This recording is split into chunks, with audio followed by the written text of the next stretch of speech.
You're about to listen to Goosebuds. This is Chad Quandt. This feed is free, but if you want to hear these episodes earlier and ad-free, you can subscribe to our Patreon at patreon.com/goosebuds, which also gives you bonus episodes, our Discord, and more. Please subscribe to support the show. Now enjoy this episode of Goosebuds.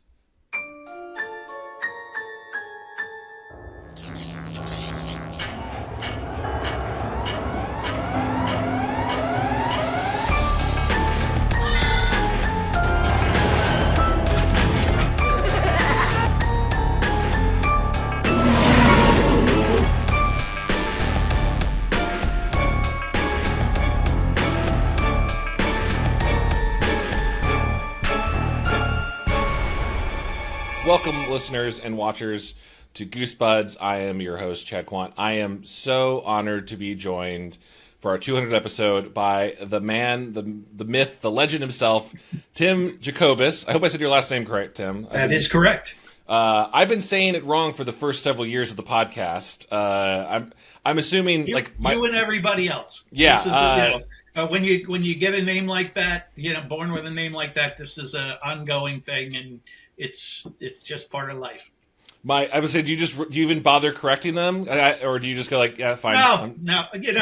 If you said to me before, we turned on the camera, hey, tell me how to pronounce your last name. Yeah, we'll have that conversation. But if you said it wrong, I'm not going to stop you and correct you. That comes off bad. Yeah, right. Now it's you're a weird interrupted. Tone, right? Yeah, you feel bad. Now we're getting off to a real rocky start. I don't care what you call me. As long as you call me, Tim is good. Everyone always says my last name Quandt. The D is silent. And I'm just like, I don't. It feels weird to correct, right? Yeah, it does feel like pretentious somehow. It makes you're already telling the person, hey, you're not very smart. That's the first thing you're saying in the conversation. It's terrible. Yeah, some might say that's a good business move. I don't know. Sure. Yeah. If you're going for the power move, yeah. But usually that's not my people. Well, if somehow if you're listening to this podcast and you don't know that Tim is responsible for nearly 100 Goosebumps and other covers, the original covers, I think you are the definitive. No shade to the other artists that have picked it up in your stead, but you're the definitive, visual style of Goosebumps. I have pored over your art since I was a kid reading through it. I'm sure countless others have come up to you over the years and told you how much your covers, meant to them. I'll just say right now, no shade to RL. Genuinely, I think a large part of the success of Goosebumps is how much your art grabbed people off those bookshelves. Thank you. That's super cool of you to say. It's and I've said this a number of times. It's teamwork. I can get you to pick it up, but if his stories don't intrigue you and catch you, you're never picking up the next one, no matter how cool the cover is. So, of course, yeah. I get you to pick it up. He's got a good story. Oh, there's another one. I'm going to pick it up, and then the cycle continues.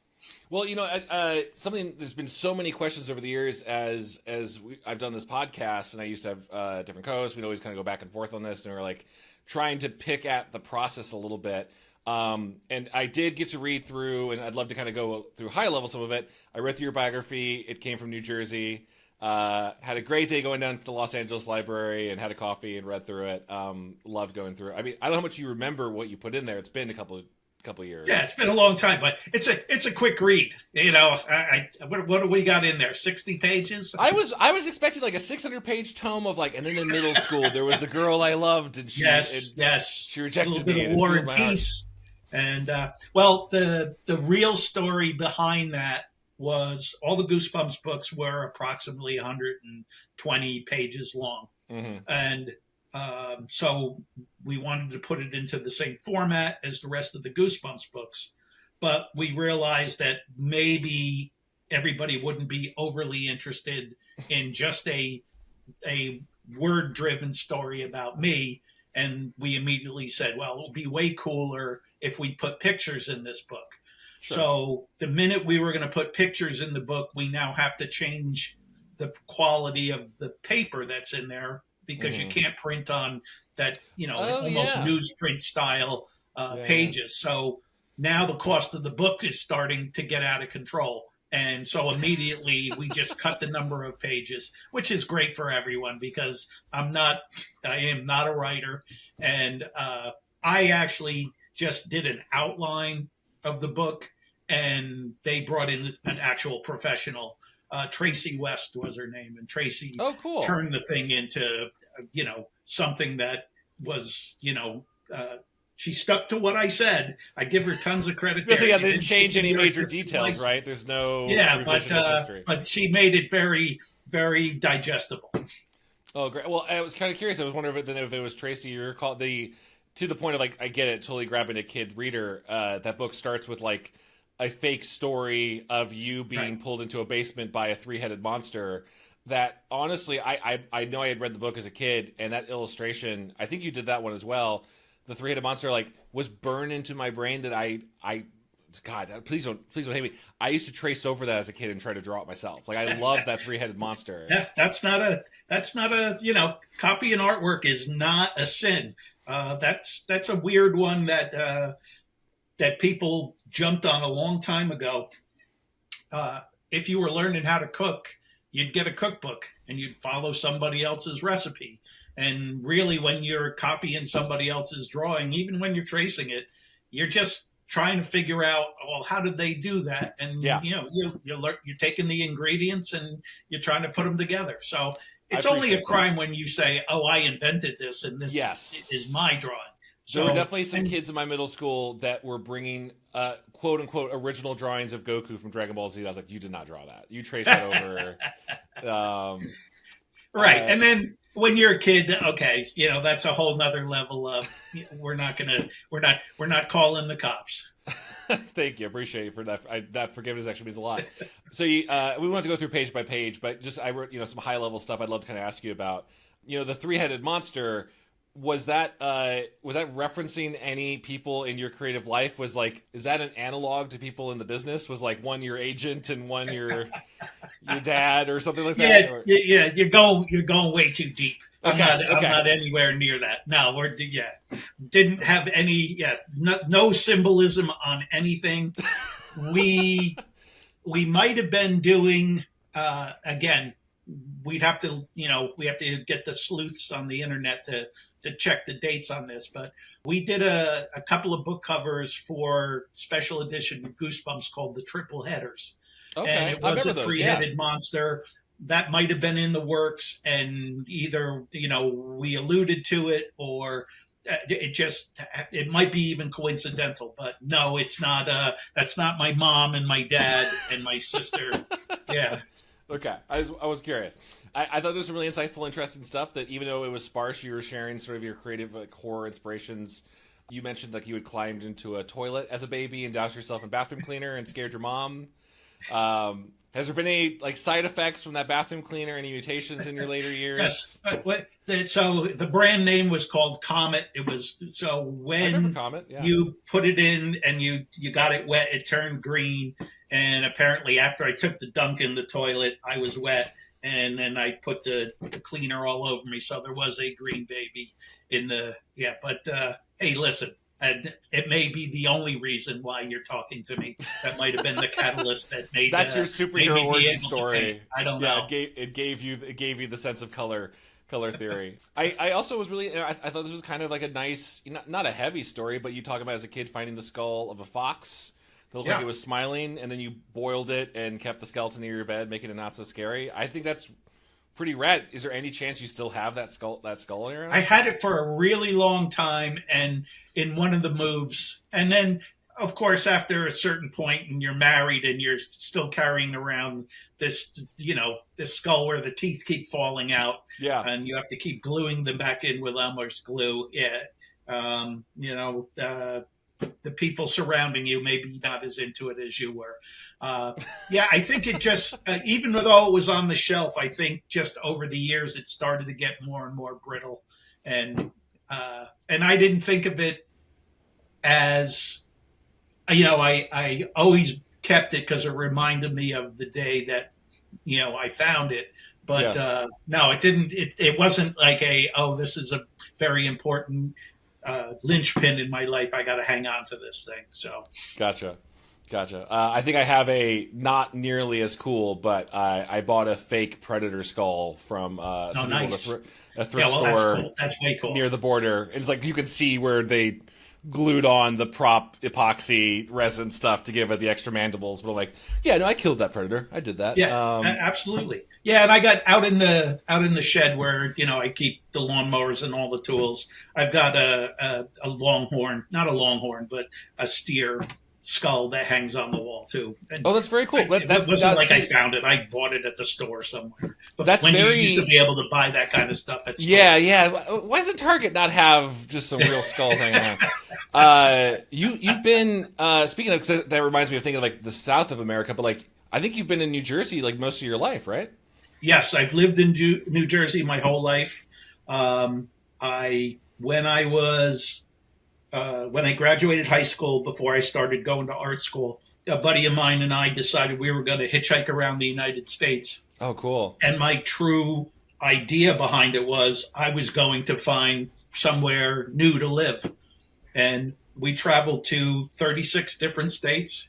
And some of them we were just blowing through. So it wasn't like, we were on the road for 5 years. But when I got home, I went, this place works. New Jersey's got all 4 seasons. You have access to the ocean in the summer. It's not very far away in the winter to go skiing.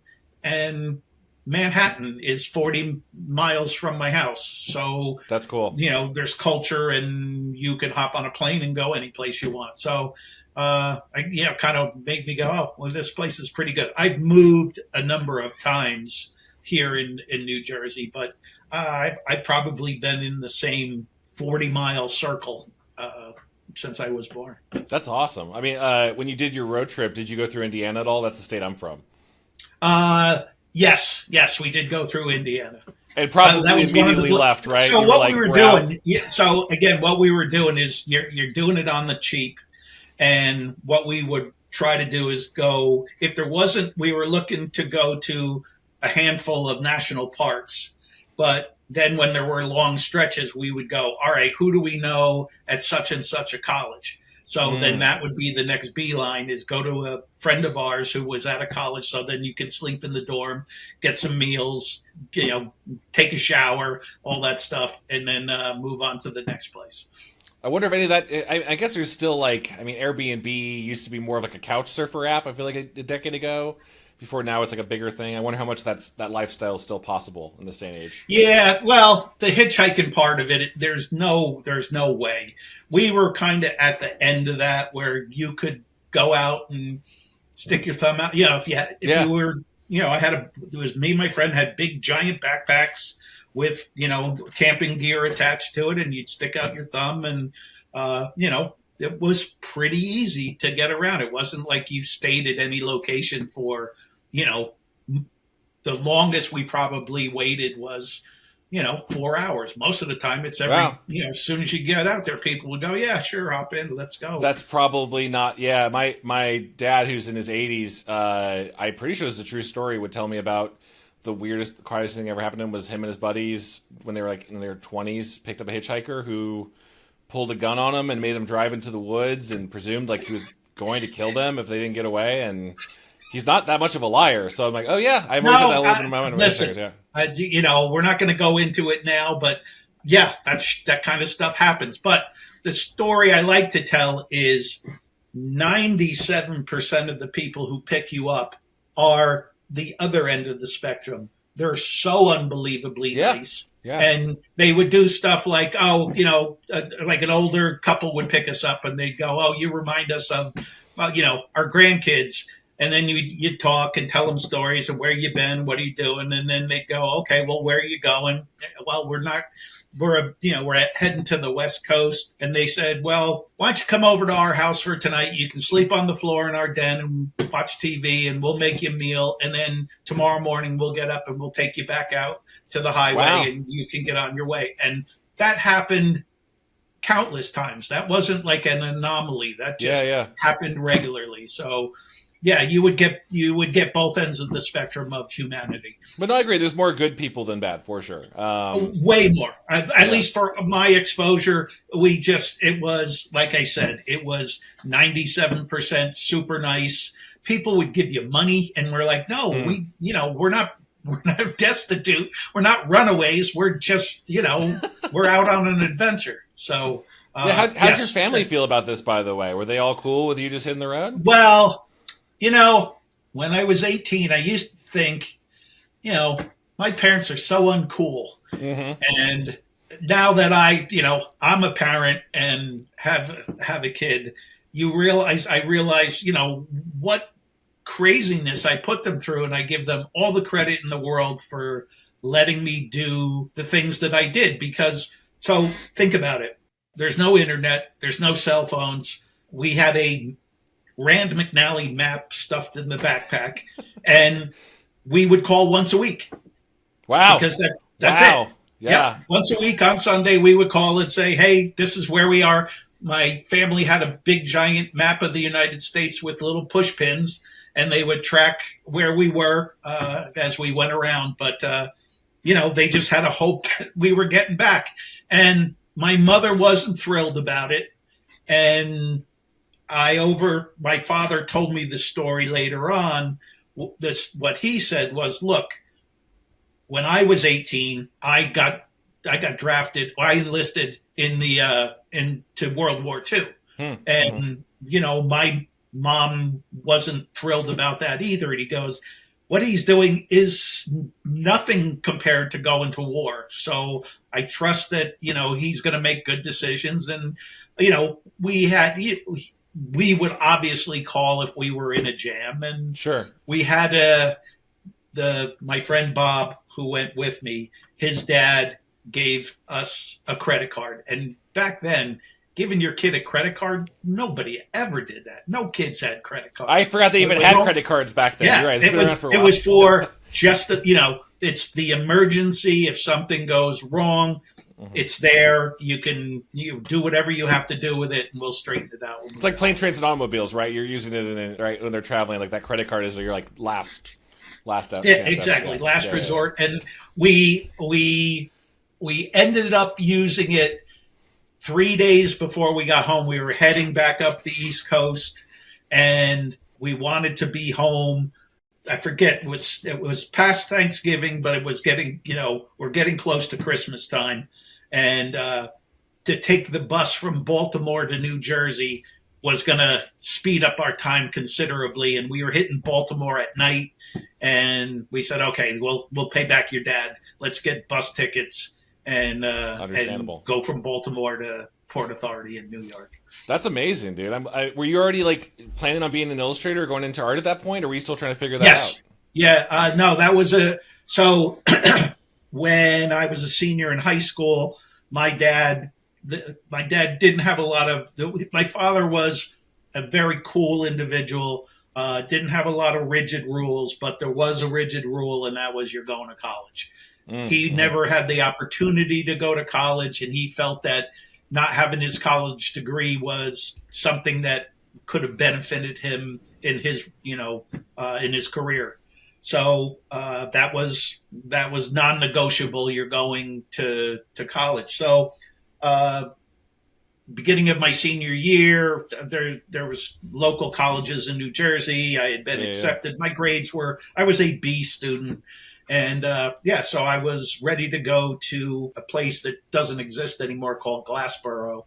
It's now called Rowan College, and or Rowan University. Nothing's called college anymore. And universities more prestigious sounded. Yeah, exactly. And I went to my senior year in high school. Make a long story short, I needed to fill my day. I ended up at the vocational school down the street because they offered a commercial art class. Okay. And didn't know what I was getting into. All I knew was that I was filling my schedule. I got there. My mind was totally blown. I had to go back and tell my dad I didn't want to go to Rowan University anymore, that I wanted to go to art school. Mm-hmm.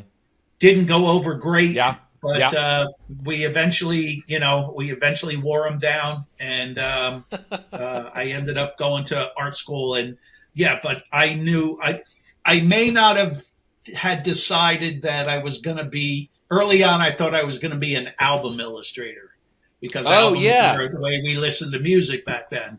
And it wasn't until I got to art school where one of my teachers said, "Yeah, well, you could do albums, but they put out a whole lot more books per month than they put out albums. So you might want to try to do both."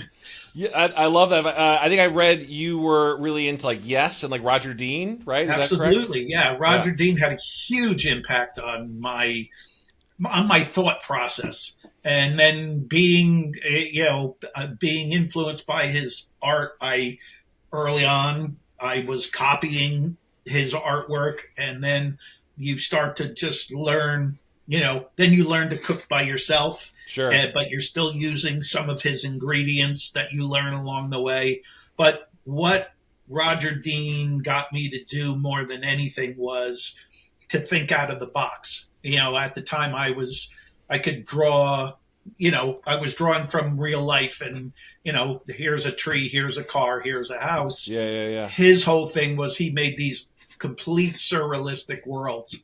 And it got me to think, that's the way to do it, is paint and draw stuff that people can't see every day and take them on a little bit of an adventure. And that was, I got that from him 100%. I could totally see that. I mean, my mind immediately goes to like The Beast from the East, like at a Legendary cover. It feels very like fantastical sci-fi. That's got Roger Dean qualities to it. Absolutely. Where his stuff was always very surrealistic, but it was always very chill. And Beast from the East is one of the few Goosebumps cover where something horrible isn't happening. Yeah, you're right. Yeah, just like Tag, right? It's been a while since I read that one. And speaking of, go back to, you mentioned your friend going on a trip, Bob. I was like, I know because I've read the book, but I so wish that was somehow RL. And you guys had just been best friends since high school doing the books together. And we were on the road, and you're like, what scares you, man? That's how this whole thing got started, you correct me if I'm misremembering how I read this, but you said that, it was kind of more of a, reached out through like your agents or managers, they connected you with RL, and that you hadn't met him until like 4 years into Goosebumps. Does that sound correct? It was definitely 2 years into it. We had done a number of covers by then. Heck, we were putting out one a month, so we could have been 20 books into the thing. Again, every story, I got to keep saying this because we become so accustomed to the world we live in now. They told me that, you're going to work with R.L. Stine. I didn't know who he was, but there was no easy way for me to find out who he was. It wasn't like I could go home and Google him. And it was, we were already producing stuff before I realized, oh, wait a minute, man, this guy's, he's somebody. He's got a real track record. And like I said, we would be in the Scholastic offices at different times, and there was always R.L.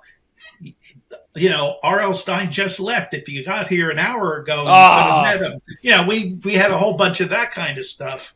And then finally there was going to be an event that I think it was sponsored by Scholastic, and R.L. was going to be one of the keynote speakers. And they said, they said, why don't you hang around town?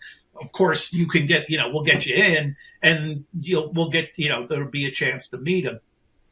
So when I went, this was a way bigger event than what I had anticipated. There was hundreds of people there. I'm picturing like black tie, like a James Bond scene. Yeah. So now I'm going, well, where can I go in this room where at least I can be sure I can see him, even if I might not even get. Did you know what he looked like? Had you seen a photo of him before? I guess like the artist. Yeah, I knew what he looked like, and so as I looked around the room, I noticed that there was these two walkways that were on either side, one story up, and I said, and there weren't many people up there, and I was like, oh, let's go up there so we can, not have to push our way through the crowd, and then we can look down and we'll be able to see him.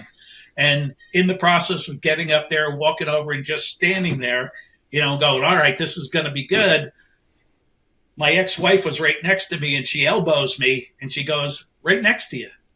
And I go, "What?" And I turn, and he just happened to be standing there. So we met before he spoke, and it was nice to meet him, and he was very sweet, and I met him and his wife both at the same time. That's great. I mean, I think at the time of the book written, you had said you only got to meet him a couple times at this point. With Goosebumps still going on so long, and like the movies and stuff, are you guys running into each other at any sort of these big Goosebump events, like when there's a new movie or stuff, or do you still... Yeah, well, so now that there's social media, we text regularly, and we'll, if you see something interesting, you send it over.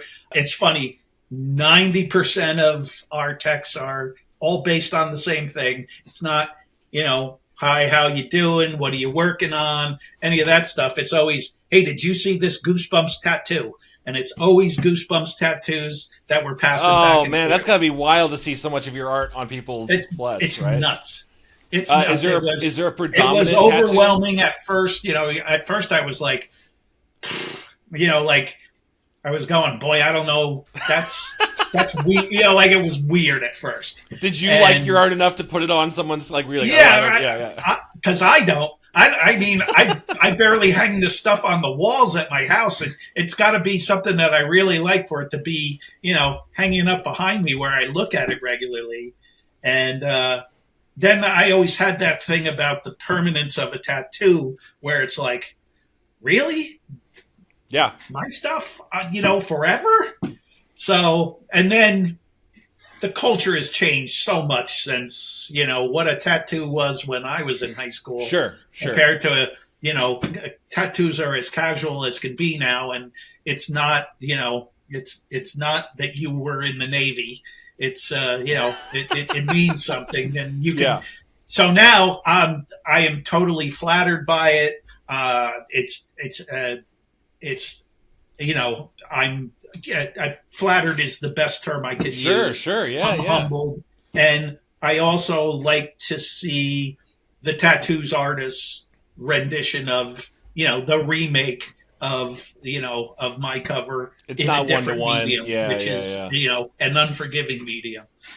Well, yeah, I want to talk about that medium too. But before I forget, I'm just kind of wondering. You said about barely putting your own stuff up. I'm sort of the similar way. If anything I've ever worked on, I only ever fixate on the stuff that I wish I had changed, or oh man, that line could have been better. I have it's something I've always been dealing with. I'm kind of curious though, out of all your work, out of the Goosebumps covers, do you have a favorite? Do you have one that's that's my prize? I nailed that one. 10 out of 10.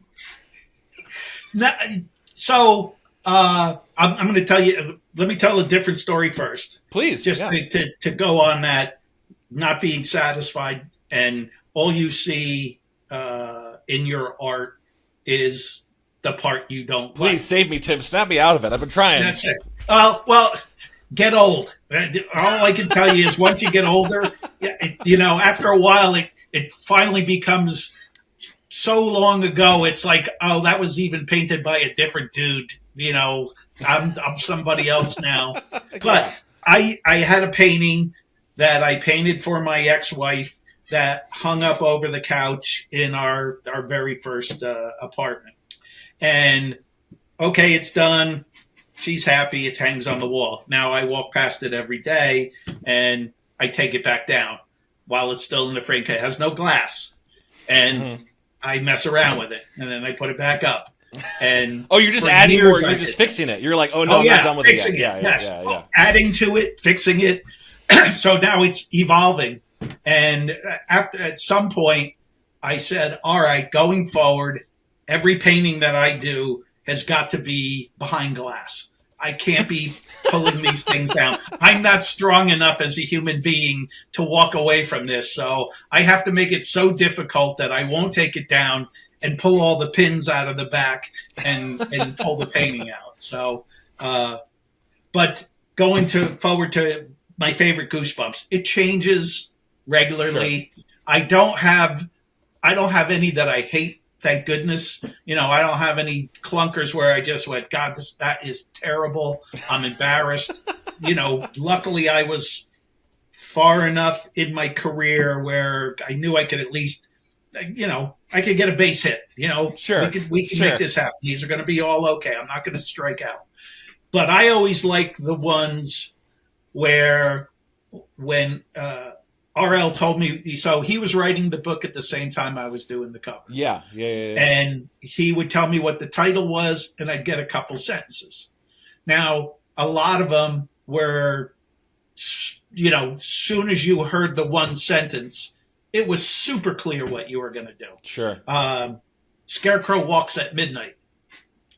I got it. I already know what I'm doing. Mm-hmm. Even the Abominable Snowman of Pasadena. Great cover. All right. Great cover. I get the joke. Okay. Abominable Snowman, but it's warm out. All right. And so there's things that click. It's the ones where I just went, I don't know. So Egg Monsters from Mars. Yeah. I don't know what that is. Yeah. I've never seen one. I've never heard of one. Is it big? Is it small? What's our perimeters? Are they in a grocery carton or are they? Exactly. Yeah, so totally, pulling them out of, thin air was always the ones that I liked the most, because it wasn't like, oh, I know what I'm doing. It's like, ooh, I got to work on this. This is fun. This can literally be anything. I totally get that. I mean, my favorite of yours that I've said on this podcast over and over again, I think my favorite of the Goosebumps books too, maybe it's just, again, that cover was so fantastic, was Camp Jelly Jam. I adore, even though it's not a creepy monster, the way you, and I know the other part of the tidbit I want to talk to you about, the expression and the pose and everything on that, like, Ed Grimley type looking dude. Exactly. Really stuck with me as a kid, and it's my favorite by far. And I was so stunned and loved reading in your biography that you did the photo reference for that cover. Absolutely. So most times when it was going to be, you're asking somebody to, like, it's hard. If I'm going to ask a friend to pose for me to be on a cover, I want it to put them in the best light. Sure. The idea isn't, hey, come and help me for free, and then as soon as you leave, I'm going to bust your balls behind your back. Yeah. Come be a weirdo for me. Yeah, right. I'm going to make you look bad and embarrass you. So anytime that was the scenario, it's like, well, that's got to be me. So I don't care. I'll take the hit for the piece. And no, I knew what I wanted, and you hit it spot on, where it's not a monster, but there's definitely something wrong with that guy. And you can tell right away. And it's not like he's got a mean face either. He's off. Stranger danger alarms going off for sure. Yeah. And I had my father's, my uncle Fred used to be one of those dudes back in the day who wore his pants up too high and the belt buckle was up here. And he flipped his hands around when he put his hands on his waist. And I remember even as a little kid going, that's weird. Yeah. Now, Uncle Fred didn't do anything else, he didn't do anything else wrong, but I went, I'm going to remember that. That's going somewhere. So. No, I think you did the right call. I mean, I know in that book later on, right, like the reveal is they're hiding like a giant stink monster that's like so noxious the kids are passing out. And I'm sure that would have been an amazing painting too, but like so glad you did what you did on that one. And so that happened often, where when RL gave me the information, I'm only getting the setup. Sure. I'm never getting the surprise ending that happens at the end of every book. And RL probably didn't know either, right? Yeah, right. At that point, yeah. So I can't give it away, and we're not tipping our hand too often. Sure, there were plenty of times where here it is, but a lot of times it was, okay, yeah, let's allude to something and see what happens. I loved it. I noticed also in the book, in your biography, and in one of the few photos you had, I wish I had taken a picture of it, but I think one of the photos you have has you with it looks like a pretty finished illustration cover for Teacher Creature, but it was different than, like, it looked pretty painted. Not to put you on trying to remember this from, a couple decades ago. Oh, no, that was for a different one. So that was for different series, and can't remember the title, but that was a friend of mine who really put in that cover, and he still lives a mile away, and I still see him regularly. And he is the world's greatest salesman, and I brought him over just for that because I wanted him to be that guy behind the counter selling something. And when I was first taking his picture, unless you're an actor or something, it's uncomfortable to pose for your friends. And once I started to, lay into him and go, come on, man, try to sell me something. That's your thing. He just turned it all on, made that face. And I took a Polaroid of it, and that piece came out nice. I can't remember what it was called, but it was it was part of the Bone Chiller series. Oh, right on. Okay, cool. I've been wanting to always read more of those through on this podcast. We got through all of Goosebumps, the original 52, 56, Goosebumps 2000, a lot of Fear Street. We have since lost ones that you did the illustration for, and again, no shade to those other artists, but like I miss your illustrations on them, dude. Well, thank you. That's nice of you to say. And like you say, there's the dudes who came after me all were quality people. There's again, there's nobody in there that's a dog. Everybody's got some real talent. Well, yeah. Speaking of it, and that's been fun. Just recently, I got a chance to meet through a podcast Mark Nagata and Craig White. A previous other artist for yes, they're both previous artists from the series. So always cool to meet people and hear their story of what their experience was like. Sure. Dealing with the same property and a lot of times the same people. That's crazy. That's awesome. I wonder how much you ever looked up. Like one of my favorite things to do, besides, especially in your original ones, is then look up online. And I guess there's probably a marketing reason why, but looking at the international versions of the books where they wouldn't. Yeah. I don't know why they're not using your covers, because again, they're great, but it'd be like the Japanese or the French covers, and they're like these weird expressionist versions of like a screaming vampire. Do you ever look those up and go like, that's what they did. That's awesome. I was like, I didn't think of that. That's way cool. And there was no real rhyme or reason whether they changed the covers or not. Most of the times they didn't, because I think it was less expensive not to change the cover. Yeah, well, you think so, yeah. So anyway, but like you said, it was always cool to see. I know the UK, the ones from the UK I saw the most. Sure. Because they had their own covers and they were more readily accessible. Where like it took years and the internet before I saw the ones that were coming out of India and China and everywhere. Yeah, it's like an alternate universe almost in some way, right? Yeah. It's like, did you ever have, any covers that were like, I know you show, obviously, your detail, you did like, would do a rough, right, of like, here's 5 or 6 of the kind of the main poses or compositions, and they'd approve, but like, did you ever have one that was like really far into the process where like, it's done, and then Scholastic's like, too scary? Or like... No, that's the whole idea of the pencil sketch thing at first. There were ones where they went, don't do that one, or I like it, but can you soften that up a little bit?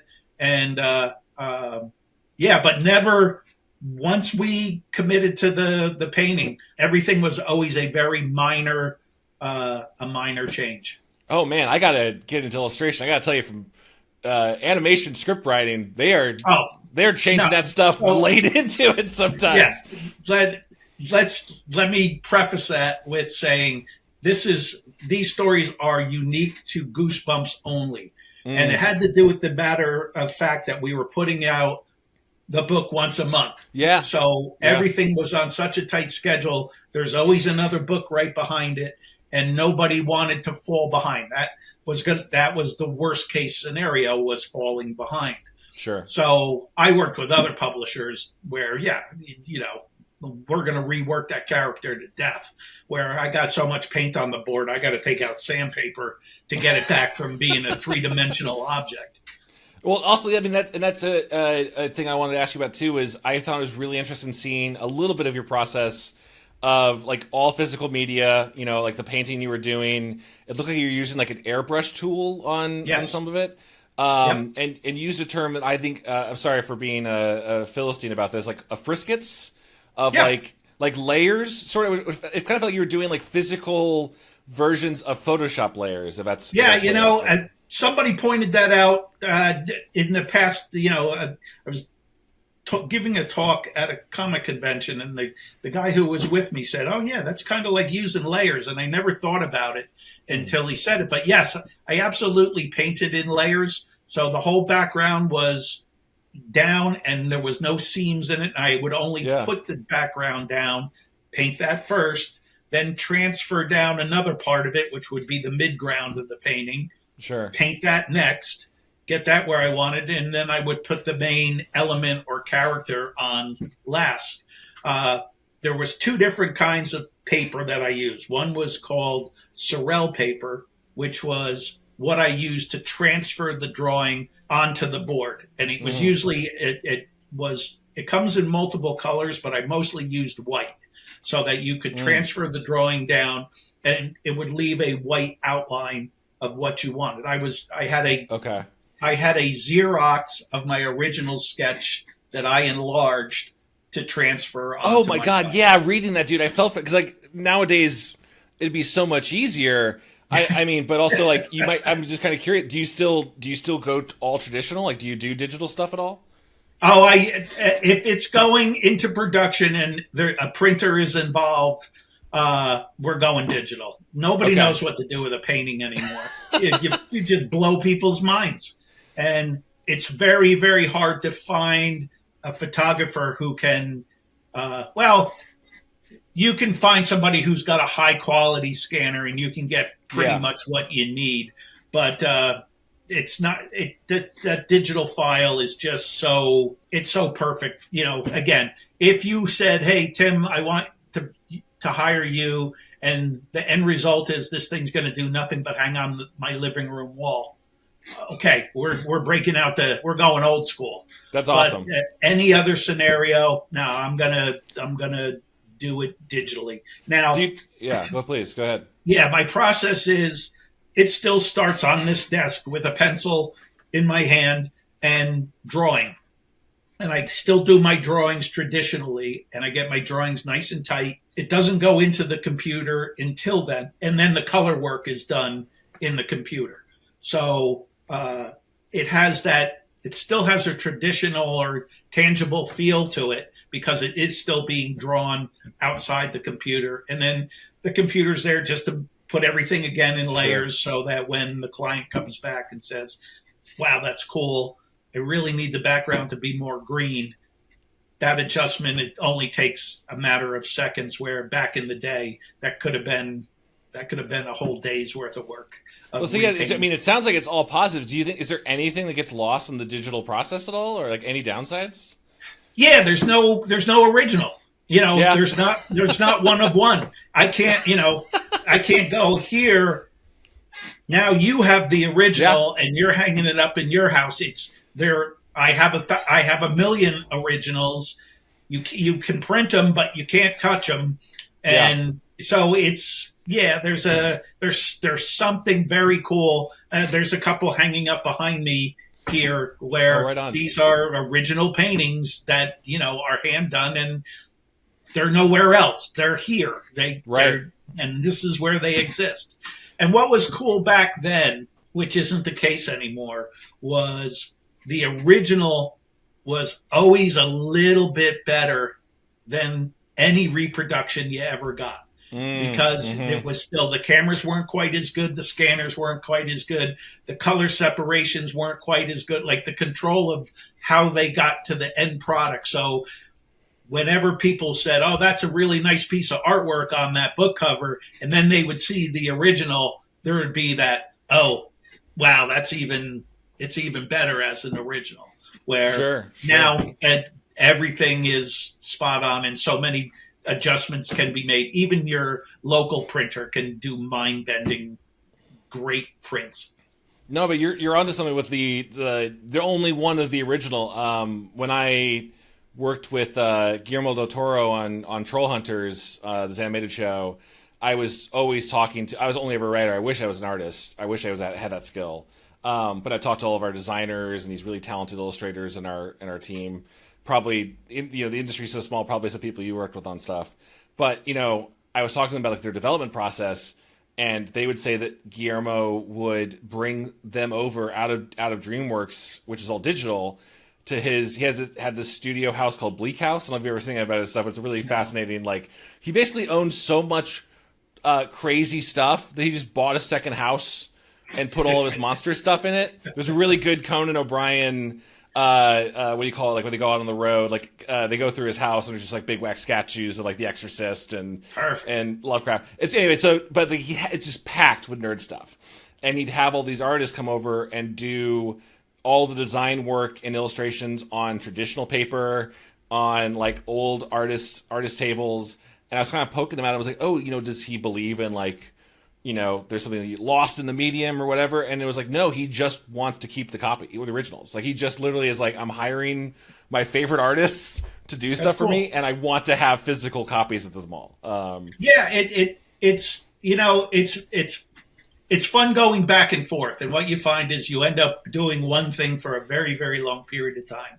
And then you go, man, I haven't, the opportunity to actually paint something isn't there. And then you start going, man, then you want, then you're jonesing for it. Yeah. So I didn't do anything giant and masterful, but I just got done got a chance to meet two other Goosebumps artists in the series. A fan hired all three of us to do a spot illustration on a board of our favorite character. And so there's 3 separate illustrations, and they're all hand painted. Oh, wow. And, so got a chance to. It was funny because I was like, oh yeah, I could do this. Yeah, let's go, let's do this. It'd be fun. I haven't broke out the paints. Didn't realize that I hadn't broke out the paints in so long. Oh shit! I gotta buy all new paints. These are all no good. So I spent every nickel I was gonna make on the job. I ended up buying new brushes and new paint. So I got a nice new paint set for it. There you go. That was your payment for it. What did you pick for your favorite character? I ended up doing so the other 2 guys went first, and they did 2 side by side pieces at the bottom. So I had a longer piece at the top. So my real estate was different. So I decided to do the upper part of the creature from Horrorland. Oh, so dude. The Horrorland creature, and you see part of the sign, and then I made the sign look like it went behind those 2 illustrations. Another iconic cover. I mean, would you... I had to go, he doesn't want me to do anything obscure. I knew it was Slappy, it was the Haunted Mask, or it was Horrorland is where we were going to go. Would you go to Horrorland in real life if you were invited? Would you try? Yeah, it's funny. I was talking to somebody recently. When I was a kid, there was a place nearby called Bertrand's Island. Okay. You can look it up on the internet. In a place called Lake Apacon. That's an Indian word for Lake of Many Coves. Okay. And sorry, Lake of Many what? Coves. Oh, coves. Okay. All right. Yeah. Yes. Sure. Okay. Yes. Yeah. And this was a very old. That they probably built the place in the 20s. So by the time it's the late 60s, early 70s when I'm a kid, and you're going there, this place is beat up, and so everything is frightening because it's old. And eventually, the place closed down. And I had moved to Lake Apacon, and we got an opportunity to hop the fence once, and when we were in our 20s, and hike around the place when it was closed. And, it had that feeling of, grass and bushes had started to take over everything. And, a lot of the stuff was missing, but, you just had it had that haunted feel to it. Sure. And, I don't know if I'm sure there's some of that in the painting, but I didn't go, oh, I got to go back there and climb over the fence and take some pictures so that I can do this illustration. Sure. I mean, that's why I used to love wooden roller coasters, because it always felt a little bit like, this feels slightly less safe. This feels a little... This was a wooden roller coaster, and it caught on fire multiple times. So knowing that, it could catch on fire and you might die was the real thrill to the ride. What's funny you're thinking about that. That's in New Jersey, right? That Yes. I think there's another infamous one. There's now a documentary about called Action Park. Yeah, right? I was there as well. I went to every place where you were going to die. Oh my gosh! Did you get any interest in Action Park? Because that one was like nuts, right? It was like and they 100% were not exaggerating. It was wild. You saw people walking around there with bloody knees and bloody elbows from shit they fell off of, and again, this is a wild time where when you're 18, you're allowed to drink. And there's booze there, so it's just nothing but it's a debacle. It was an absolute debacle. It's great. I feel like I missed out on a little bit of those. The closest we had was Six Flags. Yeah. It's better in the lore when the potential for really bad things happening were there all the time, and we're lucky that me and all my friends made it to this stage in our life. I'm very glad easily stepped off. If Action Park had taken you from us, we would have been missing out a lot. But I love to think about how that could have possibly, that and the other one could have gone into inspiring Horrorland. I'd love to ask you also about like some of your other, I was going through your portfolio and other projects, and super geeked out that you had done an illustration for at least one of the Nancy Drew games. My wife quite a few actually. We did a lot of those. Oh, really? Off the top of your head, I don't know if you remember the titles, but my wife's obsessed with those. We've played through a bunch together when we started dating. They were they were the first games that were produced for girls. With girls in mind. Early on, they had a pretty good that team of developers. Interactive, I think, right? Yeah. Yeah. And the head art director, Mark Talashog, him and I forget how we met at first, but he would do, I was the cleaner on those jobs. So what I mean by that is he would take a whole bunch of stuff and he would find reference photos and he pieced all the stuff together. And then he would send it over and then I would just clean it all up into a cohesive look, like it was all one piece and a consistent piece of artwork. And it used to be, I loved working with him, and I had that doesn't bother me. That it doesn't have to be my idea. I'm way cool with that. And I'll bet you I did more than a dozen. Wow. Okay. Yeah. Were you doing just the covers, or like in-game art? Yeah, as well? Just the cover. Yeah. Okay. They're amazing covers. Those are really fun. Yeah, I've gone through a bunch of those. I think it is kind of cool that they, I don't know how much of those you've played, but they kept the main voice of Nancy throughout like 2 decades. So she's like, there you go. She's still 18, but like, I think this is now a woman in her 30s. She's doing a great job, but there's something kind of funny about like, I think this is now a 30-year-old woman pretending to be 18, solving mysteries in the game. Yeah, and you think about when Nancy Drew actually started in books. Nancy could have been 106 by then. Yeah. So. I love the runners. It's a comedy thing. A bunch of like kid detectives who never grew up. One of my I don't know if you've ever seen the show, Tim, but one of my favorite animated series called Venture Brothers, which is essentially I don't know that one. It's a really great dark adult comedy, but it's like, what if the Hardy Boys were just emotionally stunted and they're Johnny Quest type I'm already dads on board. You might like it. I really recommend it. I already like it. Yeah, it's like a take on Johnny Quest and like Hanna-Barbera type adventure serials. And then they do eventually meet 2 twin girls named Nancy and Drew, who are very much a nod to Nancy Drew. But yeah, I loved those covers for it too. You also mentioned in your biography that I think this is before you were doing Goosebumps or Nancy Drew, or you also did some Star Trek covers, which, I'm a huge fan and got to work on Star Trek too. But like before that, you were doing commercial art. Like, and I first was like, oh, maybe he means like, I don't know, like for PowerPoint presentations, but you were drawing like the bread in a grocery magazine ad, right? So I'm gonna use a lot of words for things that don't exist anymore. Yeah. So in the newspaper on Sundays, they used to print the front page in color, and that was a huge thing. That when they got the technology to do newspaper Sunday in color. Comics too, right? That was a big deal. Exactly. Yeah. So not only was the front cover in color, but because the front cover and the back cover are in color, that was prime ad space. So the local supermarket chain in New Jersey was called A&P, which stood for Atlantic and Pacific. Okay. It started as a tea company in the 1700s and became a supermarket. That's not AM PM now, right? Did that like evolve into No, that? no, it's a different it's a different thing.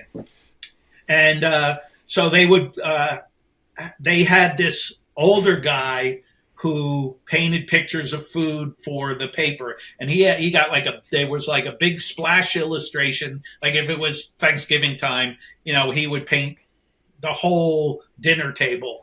And the guy was an oil painter, and he had some real chops. Obviously he had way more skills, but a steady gig was something. And he was just, I'm doing that. Well, they also he just couldn't keep up, and they needed somebody to do the smaller stuff. Sure. So, I had to do spot illustrations of, you name it, soda bread and, all this, do a broccoli, do a this. So we literally painted hundreds of individual items of food, and then they would just piece them together and run them in the Sunday paper. But, it was a good gig. Do you ever feel tempted to work in like I'm so sick of drawing a soup can? No. There's no scary monsters hidden in the broccoli. No, okay. We didn't do that. It was the deadlines were pretty fast, and there was not a lot of room. There was a lot of, holy crap, I got to paint all night long. I actually then hired a friend of mine, the same guy who was the lead designer on the Art of Goosebumps book. Oh, cool. Yeah. Is also an illustrator. And when I met him, he used to help me with the food illustration. So he would start them, and then I would take them over, and I would, make it all look consistent. So he would block it all in, get all the pieces in place. So we had a little assembly line thing going. And, but that was again, consistent work, a consistent paycheck.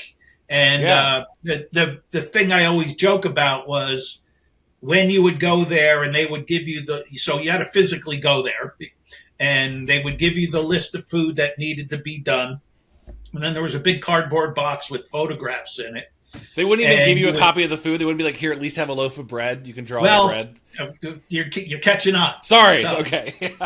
You're going through the pictures, and then, oh, hey, man, there's no roast beef in the box. They go, okay, well, go ahead down to the store. We'll pay for it. Take a roast beef home with you. Yeah. And, so for a fact that every time I went into that box once a week, there was at least 3 things missing, so that I could go down to the store and I would come home with a roast chicken and some baked potatoes and a loaf of bread, and now I got food for the week. I love that hustle. That's amazing. Well, also, I'm sure that work is also before you were in art school, right? This is like amazing training. This was just after art school. Oh, just after art school. Okay. After. But still in improving your skills and this was again, just any job was a good job. Sure, totally. I mean, that might be a great way to transition into near the end of your biography. You're obvious, and I totally understand why. Even if I'm curious how you feel about this now, you're like, tell kids to stay in school. You referenced going to art school here, but in recent years, and this is slightly different industry, but I talked to a lot of animators and designers and illustrators. A lot of them who all went to very expensive art schools for animation, and I feel like I see more and more dissenting opinions on like, well, did I need to go to art school? Could I have done this all online? Or was the only reason I have a job because I went to, Cal Arts? I'm kind of just curious, like, how you feel about it in general. Like, do you think it's 100%? Yeah, every time. So back when I was going to school, the information wasn't, again, there's no internet. So that information is not readily available. It might be in books, but again, the transition from you reading about art and actually having a top-notch instructor who actually is an incredible artist now doing a demonstration for you. There's no comparison between the two. So when I was in school I went to art school in 78, 79, and 80. That was the only way you could go. Now, the minute I left art school, I walked out with a portfolio. Mm-hmm. No one asked me where I went to school. Yeah. All they wanted to do was let me see your art. Maybe it came up as a casual, like the third time we meet and I've already got a gig, I've already done a couple of commissions for them. Do they go, oh, yeah, well, where'd you go to school? So the name thing didn't mean anything. It's not, it's not Caltech. It's not Sure. Harvard. It's not, it's none of that. Nobody gave a damn where you went to school. Now that we go fast forward, it's incredible what you can learn now without spending a dime. I am a huge, I talk about it endlessly because I am in awe every time I'm in a jam. And I'm not talking about art. I'm talking about a perfect example. I have an old pool and it's got a timer on it and it's old and it broke. And then I had to buy a new timer. And I don't know, my electrical skills are not great. Yeah. And I now have to figure out how to wire this timer, and bang, you go onto YouTube and there's some guy who took the time out of his day to go, hey, you got this old timer? Let me show you how to rewire it. And that's there for animation stuff. That's there for any art thing that you want. And if you're willing to take the dive, it's all the information's there. So I don't know anybody. I haven't met anybody who didn't go to school, because most of my crowd is a little bit older. But I wouldn't be surprised if there's some killer 20-year-olds who did nothing but teach themselves by using the available information that's online. It requires an incredible discipline to do so. More of that. Yeah. I mean, I think that's how I kind of felt like, I'm a little bit younger, but like same thing of, I felt like I could have learned everything I did in college. I went for kind of similar to you, Tim, where I was like, I was going to go to business school and then change my mind and disappointed my parents by telling them I wanted to go into making entertainment. And at the time you're going, man, my parents are such asses. I can't believe they don't dig this. And then I go, now I'm going, I would have had my hands around my neck if I was but I remember having a thing of like, well, after 4 years, I definitely learned a lot of stuff. I don't know if I couldn't have made all of this just myself back then, but the school program did have a like, well, I maybe wouldn't have done it if I was on my own time, right? I would have slacked off or not done it, or so you absolutely. There was something to the get in the car, drive there. There's a whole bunch of other people who are trying as hard as you, if not harder. The team mentality or the competition mentality. I would say the spite competition mentality was strong for me in college. I had to outright my other classmates. That's real. It's real. I love that. I'm kind of curious too, Tim, and we can start wrapping this up. I will let you go back to your life, but I've been asking. I don't think this is a copyrighted phrase. Don't URL sue me. I've been asking our guests beyond Goosebumps, like what gives you goosebumps. And I'm kind of curious, like not just like in life, but like, is there any art or media that you've been kind of absorbing recently? Like, what's some new stuff you've been? Doesn't even have to be horror if it's not horror based, but like, what have you been enjoying? Well, those are two separate questions. Yeah. What gives me goosebumps is, it's not monsters. It's not, it's what goes on. I always talk about, and I'm going to try to keep this as humorous as possible. But no, you can get real, man. If you want to, we can do this therapy. No. Fine. Yeah. So I always talk about that being an artist is very comparable to being mentally ill. And, it's something that's there. You can't not do it. It affects your life, and then it affects everybody around you. First it's your parents and your siblings, then you take it on to the rest of your life, and your children have to put up with it, and your wives and girlfriends and ex-wives have to put up with it. And, there's some carnage along the way. And I always said it jokingly that it's a mental illness, but then as time goes on, that's the real fear, is because there is, in my family, there is legitimate mental illness, Sure. and to that idea that you can slip over the edge at some point, and that's the real fear, because your whole life is right in between your two ears, and it's how I do everything I do is all conjured up in my brain, and Sure.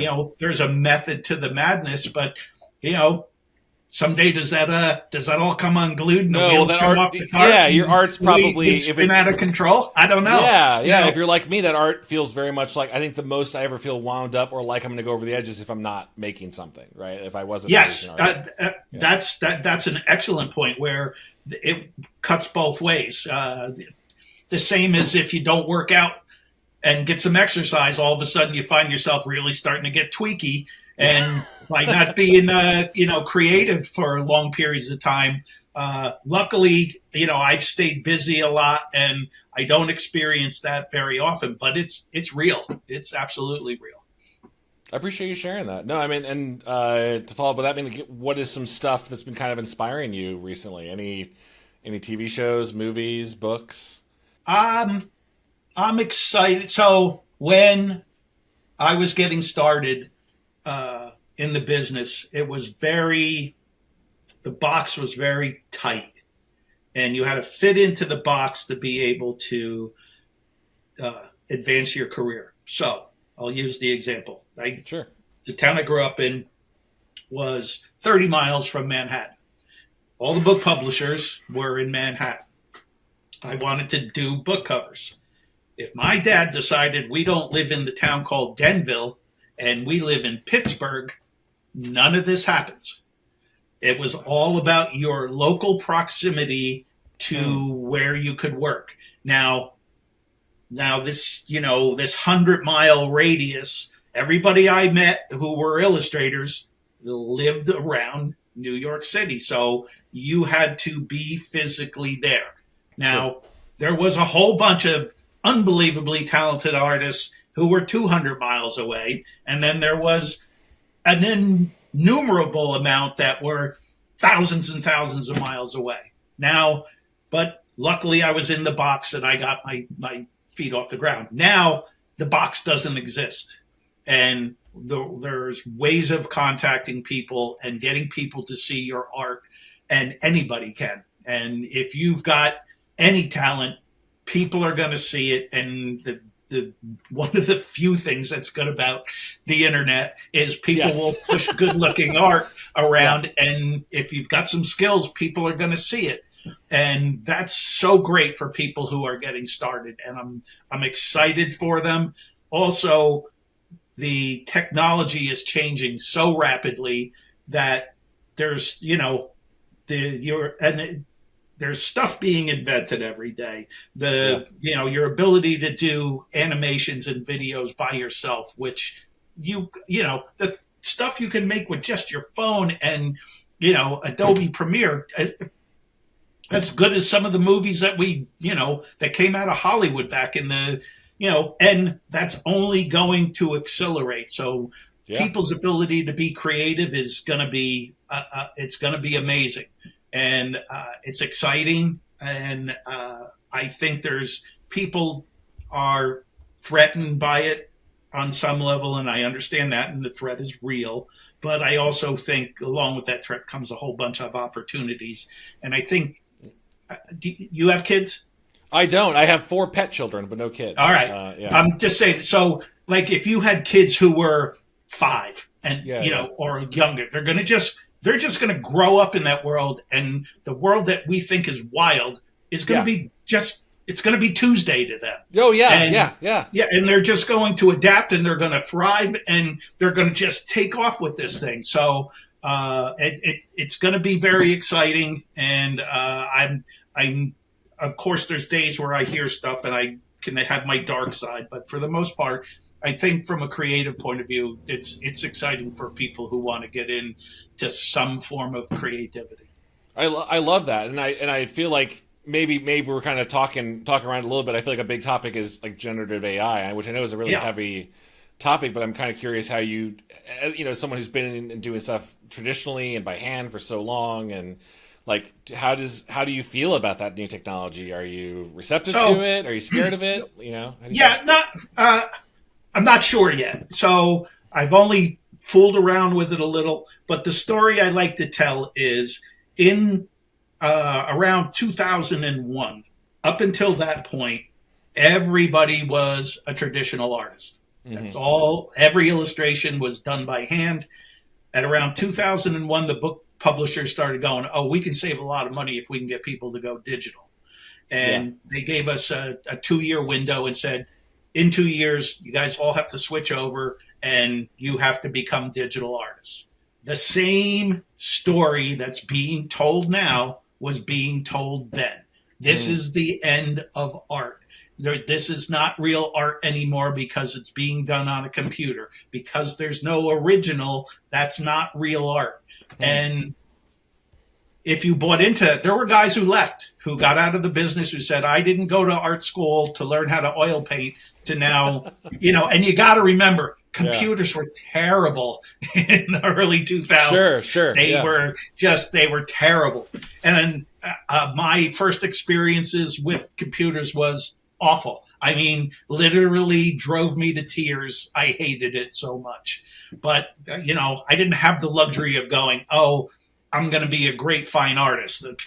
That's not going to happen. I got to pay the bills, so I'm going to learn how to do this. Anyway, this is the same conversation.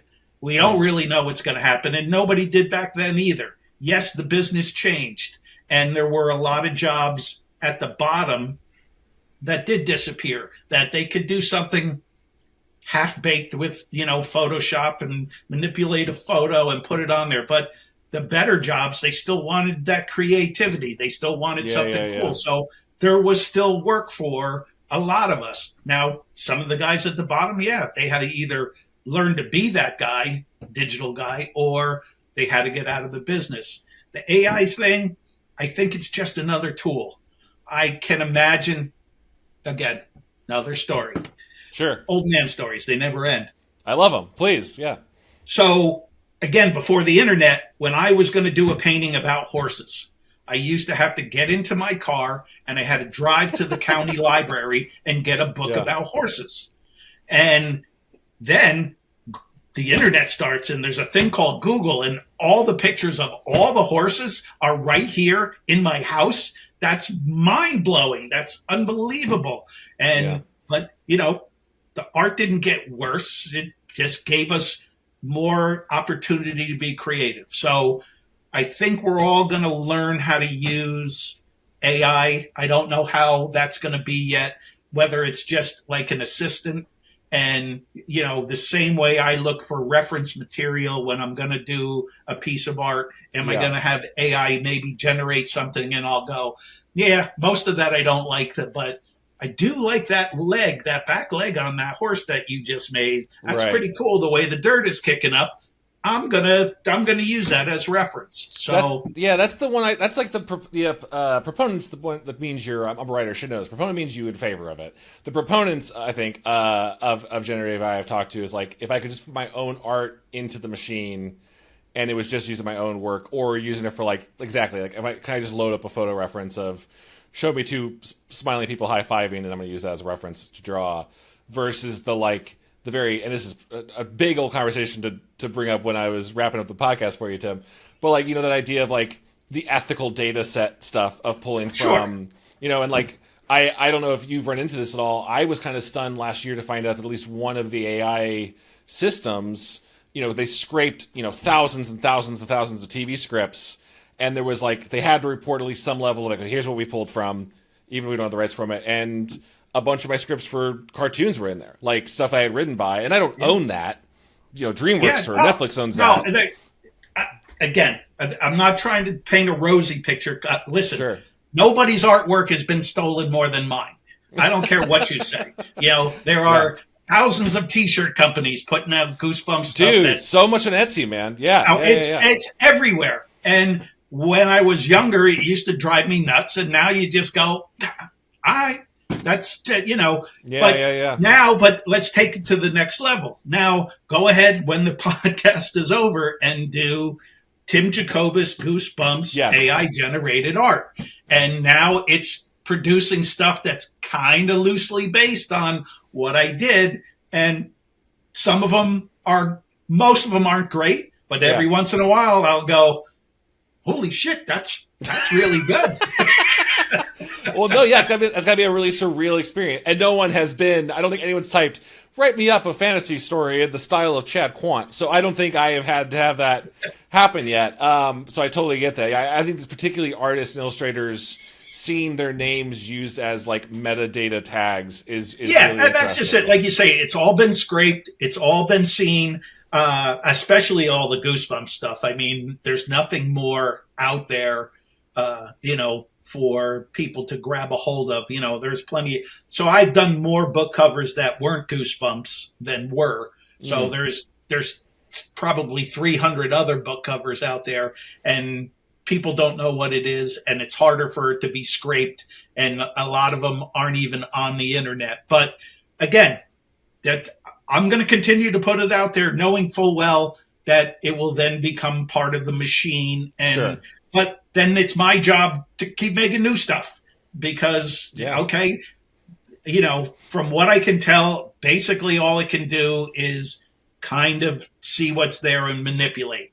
I don't know if it's coming up with its own ideas yet. Do I think that's possible? Pretty soon. How soon is soon? I don't know. Well, that's all yet to be seen. I've asked it to write. One time I asked it to write an outline of a story, and I was like, I don't really like this. I don't think this is very good. I think I can do better than this.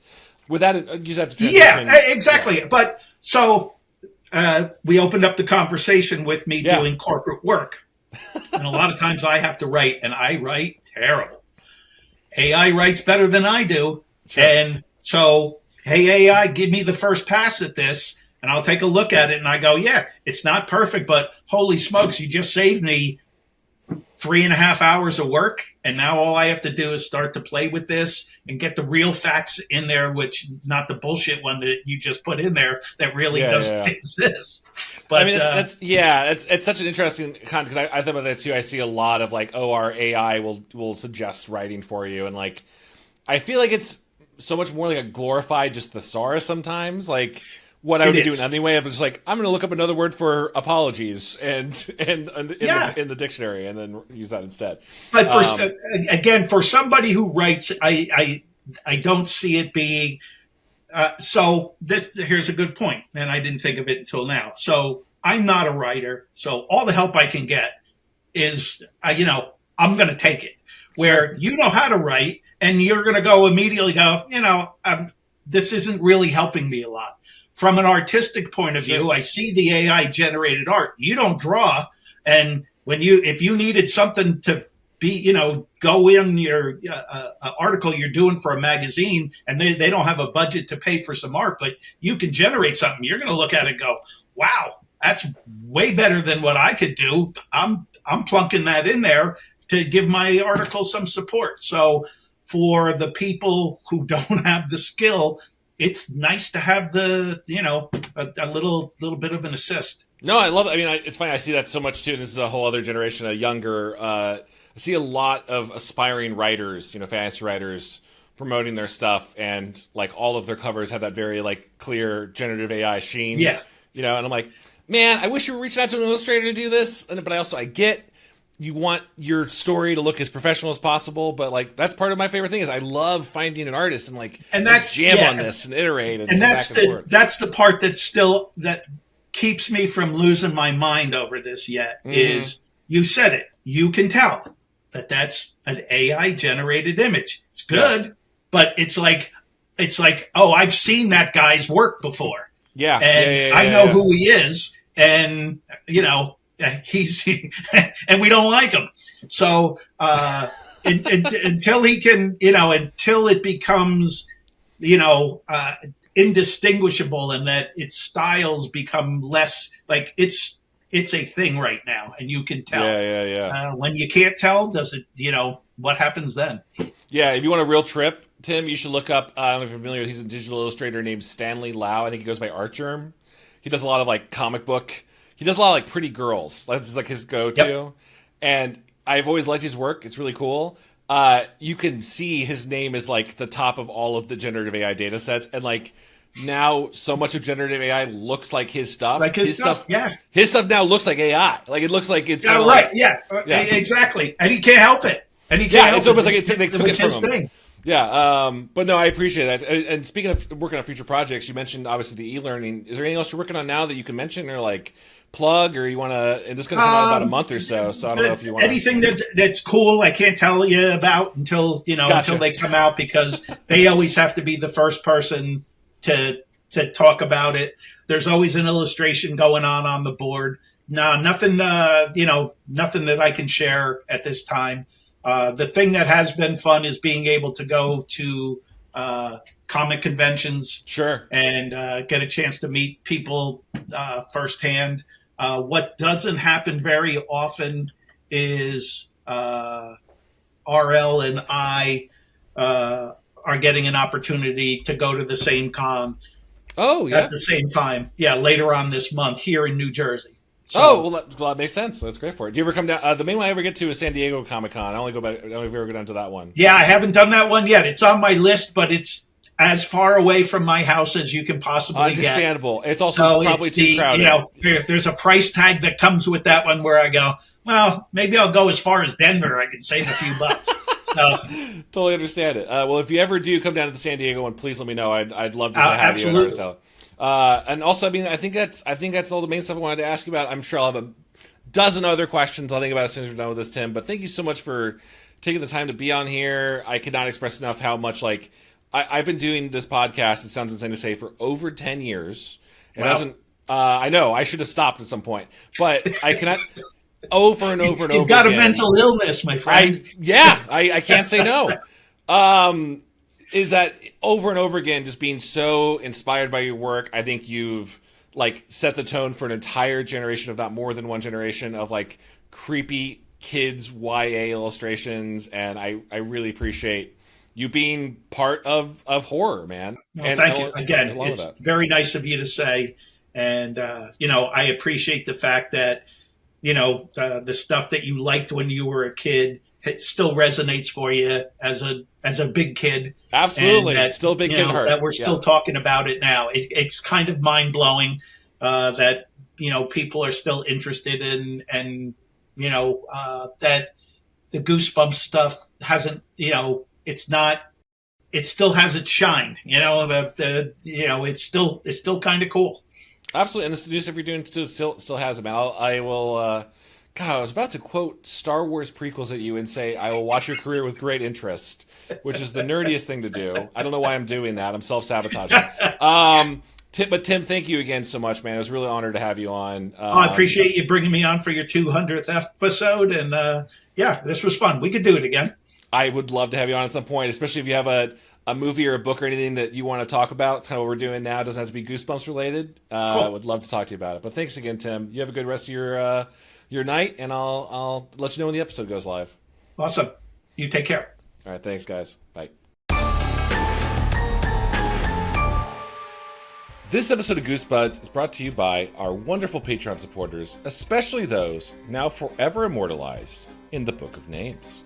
Low Belly Hate Me, Hollis Hornbeak, Nathan Dolezal, Hey Josh Robb, Mickey C, Afsheen, Stealth a Beautifully Fleshed Skeleton Bates, Robert Moon, Jason Crooker, DM me, I'll tell you about the Rite Aid fraud. DM, I'll tell you, I realize I haven't messaged you because I'm too scared to know. I'm too scared of the truth. The Juggalobalist, Aiden is doing shots of Skittles Littles, Gregory D. Warren, Jar Jar Slinks, Chosen One, the John D. and Catherine T. MacArthur Foundation, Yanni Markovina, Carl, Anthony Mulberry, Brooke X, Christian Van Skeever, Jeremy Lowe, Zach Connor, Tom Whittam, Tevin Ticklebean whispers, "Rich people are a scam," and releases the arrow. Get him. Get him. Luke, Matt McClellan, Juan Jalapena, Matthew Sutton, Kelsey Kinnaman, Tobias Clark, Russell Kasberg, Xavier Jimenez Castilla, Rena Kemp, MC Hamster, Lip Duck, Jonas Blotterman, Chris Uncle Fart Blimp Nelson. Wow, what an evocative image there. Is it an uncle that has a blimp filled with farts like the Joker in that first Batman movie? Or I'd like to know more, Chris. Kieran McNamara. Lamb! Coleman Laguza. Diet Soda. Jonas Enevoldson. Woof, woof, woof, woof, woof. A Pair of Scots. Iro Forte. What a cool name. What a sick-ass name. Meta for the Metaphor. New music coming soon. Zambambino. Ma! The meatloaf! Burger's functioning replacement for Kevin's heart. Some of Chad's bird friends. Had to just move one of my bird friends out of this room to record, and he was very mad about it. Nicholas Maloney. Lucretia McEvil. Mutant Astronaut. Everyone go check out Mutant Astronaut's new campaign for new animation. It's really cool. Need more kimchi. Logan Derby. Cameron Hansen. Generally depressing. Philip Reynolds. Nate Bit G. Been enjoying seeing your art on the Discord, my dude. Ryan R. Davis. Scott Wable. Resident Lorcana guy who had me on the book fair last month. Please go check out his episode where I ramble about animation writing for a bit. Artist formerly known as Stinklich. Chooch rules. Chooch does rule. Ninja Breadman. Megan McCormick Mason. Sprinkle Buns. Aaron Lord. Dr. Chocula. Mike Hart. SSJ Trogdor.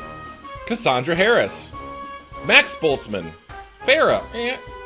Mike Spaghetti Jones.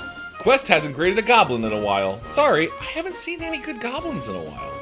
I feel like there's a famine of goblins. Not a famine caused by a goblin, which is what you normally have. Kyle O'Neill. Kiwi of Lerv. Chevy Lagrange. Logan Kilgus. Mr. Bumpy versus the Closet Monster versus Destructo. Blarbin. Problem Child 2 on DVD. Odin's Eyehole. Turaku.